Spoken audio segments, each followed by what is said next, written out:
بطول باش و پنہا شو ازی عصر کہ در آغوش شبیر بگیری، اے مسلمان عورت بطول بن جا، زہرا بن جا، اور اس عصر سے پنہا ہو جا، چھپ جا، علیحدہ ہو جا،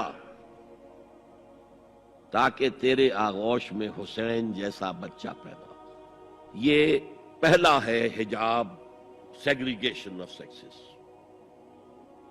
میں نے ضیاء الحق صاحب سے کہا تھا، کیونکہ ان کی شورا میں شمولیت کی میں نے جو ہے دعوت قبول کر لی تھی، مشورہ دینا ہے۔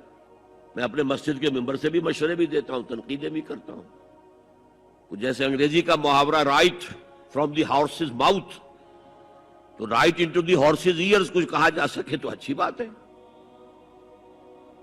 میں نے ان سے کہا آپ نے پی آئی اے کو ڈرائی کر دیا، شراب بند کر دی، اچھا کام کیا، بہت عمدہ کیا۔ دنیا تو یہی کہے گی نا کہ دقیانوسی ہیں، چلیے برداشت کریں، لیکن یہ ایئر ہوسٹسز جو جاتی ہیں کرو کے ساتھ اور 2 ہفتے باہر رہتی ہیں، یہ کون سے اسلام کی روح سے جائز ہے؟ عورت محرم کے بغیر حج کو نہیں جا سکتی، محرم کے بغیر عمرے کے لیے نہیں جا سکتی، اور یہ قانون تھا پاکستان میں۔ نے کہا آپ عورت کو نہیں جانے دیتے حج کے لیے، حالانکہ وہ ادھیڑ عمر کی ہوتی ہیں، عموماً بوڑھی ہوتی ہیں۔ ہمارے یہاں جوانی میں کون کرتا ہے حج؟ بہت شاذ۔ یہ تو آپ کو نظر آئے گا جاوا، سماٹرا، انڈونیشیا، ملائیشیا، وہاں سے جوان جوڑے نکاح کے بعد پہلا کام حج۔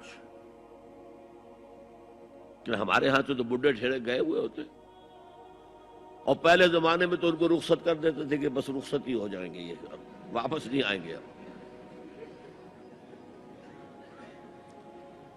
تو میں نے کہا یہ کون سا اسلام ہے؟ خاموش، چپ۔ میں نے کہا یہ ناشتے کی ٹرے اور کھانے کی ٹرے مرد نہیں رکھ سکتے سامنے۔ میرے خلاف باقاعدہ خواتین نے جلوس نکالے پاکستان میں جب میں نے پردے کی بات کی۔ گورنر سندھ کی بیوی جو ہے اس نے لیڈ کیا جلوس کو۔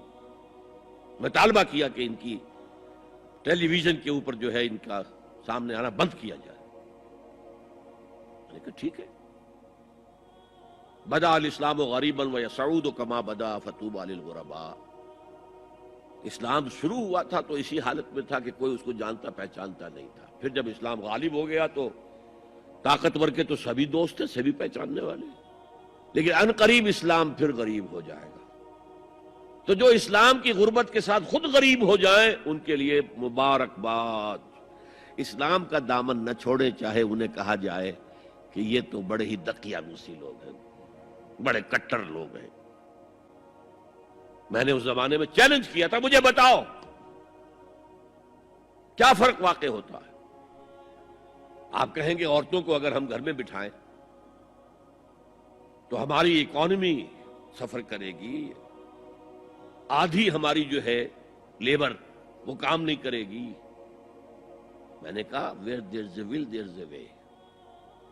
کاٹیج انڈسٹری کا انتظام کرو، نمبر 1، گھروں میں بیٹھ کر کام کریں۔ دوسری جنگ عظیم کے دوران ایک بڑا علاقہ تھا دلی میں جس کا ہر گھر کارخانہ بنا ہوا تھا، کرخندار، یہ ایک قوم کا نام پڑ گیا، کرخندار۔ چھوٹی چھوٹی مشینیں لگی، کہیں بٹن بن رہے ہیں، کہیں بکسوئے بن رہے ہیں، کہیں نکریں سل رہی ہیں، کہیں پینٹیں سل رہی ہیں، کہیں جو ہے کرتے سل رہے ہیں، قمیضیں۔ صبح کے وقت ٹرک آیا، خام مال دے گیا، شام کو آیا، تیار مال لے گیا۔ عورت نہ گھر سے نکلی نہ باہر گئی، کچھ نہیں، اور کام کیا، کما لیا۔ کاٹیج انڈسٹری کا انتظام کرو۔ اسی طریقے سے ایسے یونٹ بناؤ انڈسٹریل جس میں عورتیں کام کریں، عورتیں سپروائز کریں، ورکنگ آورز کم رکھو تاکہ وہ اپنے گھر کا کام بھی کر سکیں۔ کرو۔ عورتوں کے ہسپتال میں عورتیں مرد، عورتیں مریض، عورتیں ڈاکٹر، عورتیں مریض، عورتیں نرسز۔ مردوں کے ہسپتال میں فیمیل نرسز کا کیا کام ہے؟ کیا میل نرسز نہیں ہوتے؟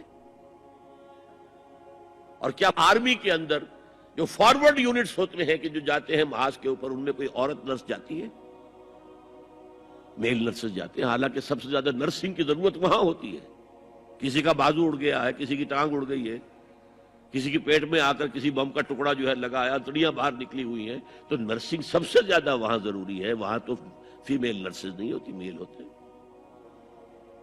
سیگریگیشن سیگریگیشن سیگریگیشن، یہ آگ اور پانی کا ملاپ درست نہیں ہے۔